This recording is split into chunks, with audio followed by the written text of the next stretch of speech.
Hey everybody, Mark here, and today we're in the Tesla Model 3, the 2019 May build here, and we just got the new Christmas update or the holiday update, and I wanted to go over that with you guys over here. We're going to start it up and actually see what we've got. Now, the spoiler alert, or disappointment for me anyway, is that I don't have an exterior speaker.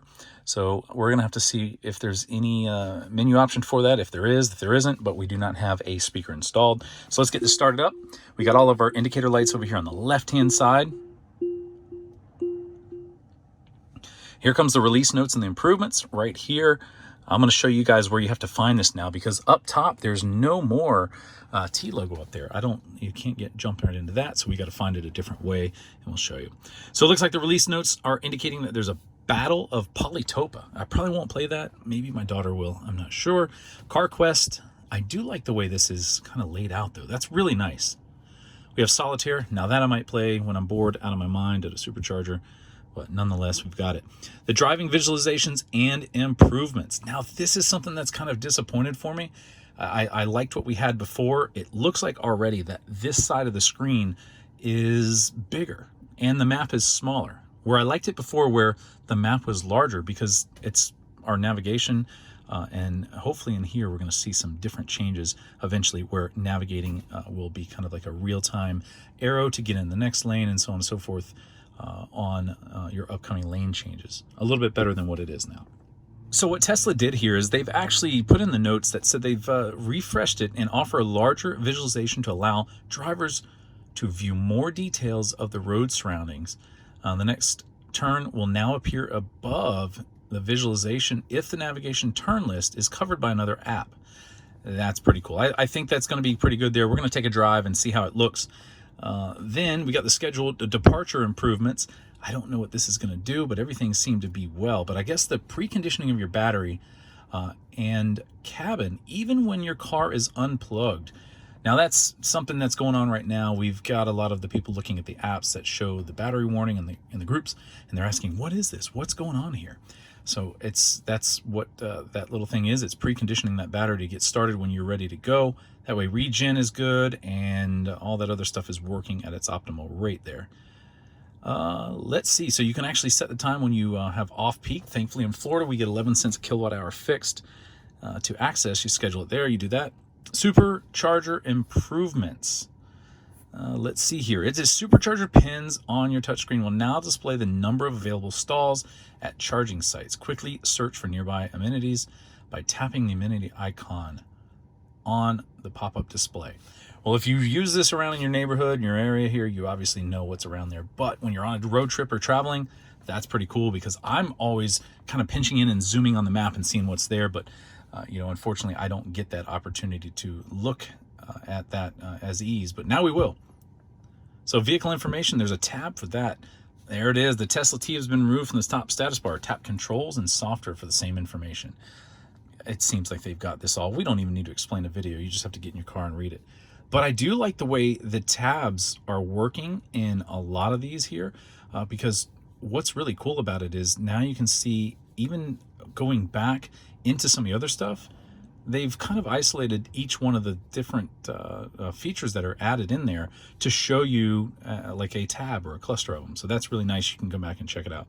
So 2020-48 had some text message improvements. Tracks v.02. I haven't played with it. I played with it, but I haven't. And then Sentry Mode. Ooh, look at that. That's pretty cool. I didn't see that on this last one because we didn't do any videos, but it's saying that the Sentry Mode footage of the last panic event will now be saved to your onboard memory, and you can save it and view that clip. Plug in a USB device, launch the dash cam, and tap save icon. That's pretty good. I wish I would have had that the other day or known about it. I guess I need to read these notes more often than that. But this is cool over here, I guess. You have the front open, the trunk open. You can lock it from here. Some of that stuff was still in there originally, and the hidden menu here hasn't changed really at all. And you can see, yeah, really nothing's going on there. But what we can do now is we can go around and take a drive. A lot of people are talking about the battery being not green up here. We'll get into here and display. We'll turn it to day. And you can see here, mine is doing the same thing on day and night. The battery is gray colored like that. So someone was claiming it was a glitch. So in order to see your versions, what you're going to do is you're going to have to come in here to software and then scroll down to release notes like that. And then it's going to show you where that is. There used to be a T logo up here, but no longer there. And look at this. Let's tap on this and see how this works. All right, 1 stall is out of order.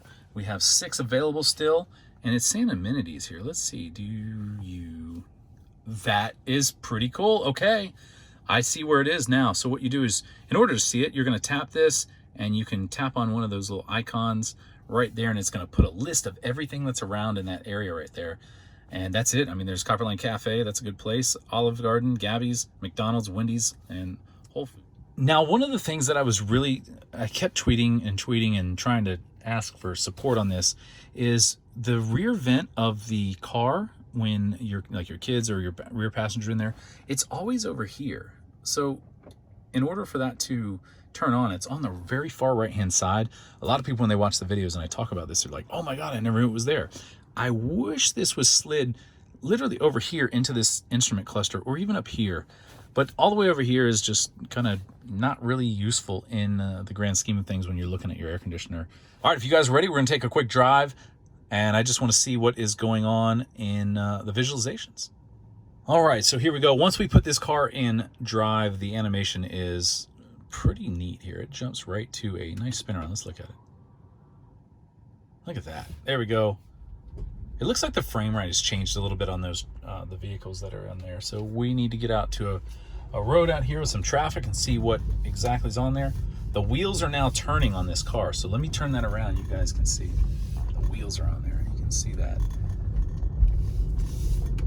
All right, let's get on autopilot here. A lot of our gauges up here now kind of clustered together. That's a little bit better in my liking. On autopilot here, 35 mile an hour speed limit showed up very fast. I'm noticing a few more lines over here on this left side than I normally would. This is one of the routes that I would take here. It's showing that school zone line as a traffic signal. Now this one would have problems slamming on the brakes because there's so many traffic signals coming up. But let's see what it does. Look at all those. That went right through it really nice and clean. I was happy about that. Normally, before it would hit the brakes. So what we're going to do is we're going to wait for this light to turn green. There's the chime. A little delayed, but we're still on autopilot here. It's going to pick this road. Now, if you didn't notice that just a second ago when those traffic lights went back through there, the animation on them is totally different, and the shading and gradient of them is pretty wild too. That's a different look than it was, and it's brighter. I know a lot of other people that made the videos indicate that it's brighter, and it surely was on my side here. So we've got this other light coming up. I'll go in there and zoom in on that so you guys can see the difference in shading. 500 feet, turn right onto South Williamson Boulevard. A little bit different. All right, if you want to stick around for the rest of this video here, we're going to go into my little torture chamber for this car and autopilot. There's a little windy road on here that autopilot usually messes up. I normally do it in the daytime, and look at that, I got a warning on my car there for low tire pressure. It's been really cold, so I think we've dropped below the recommended rate there. Yep, 38 on that back left. I think I got a screw in there because that one keeps dropping well below before all the other ones do. All right, so we're at our road here. We're going to get on autopilot and see if the car can handle it. Speed limit is 25 on this road, and we crossed over the line right there. This is one of the areas that I like to bring this car to. But what's, yeah, still nothing. This is a hard one. Daytime or night, it crosses over. I'll call it out. I may not be able to see it on here, but hell, that turned a little bit better there. We crossed over again here. And we're a blind situation here, so it doesn't know where to go. There we go. Nice and clean through there. We crossed over there, but it corrected itself back in. Now we have a really sharp one. I have to watch it here because it almost hits trees. Off the road there. Cut it short on the inside over here. And I let it do it, but it made it around the turn, but then it kicked us out of autopilot. So this road at night, even though the speed limit's still 25 through here, it's kind of rough on it. It's still doing exactly what it did before in the past. Well, that's going to be it for tonight. I appreciate you guys watching this video. Thank you guys for doing this and always being a supporter of the channel. And I will see you guys again soon. Thanks for watching. And don't forget that bell button and like button. We'll see you guys again soon.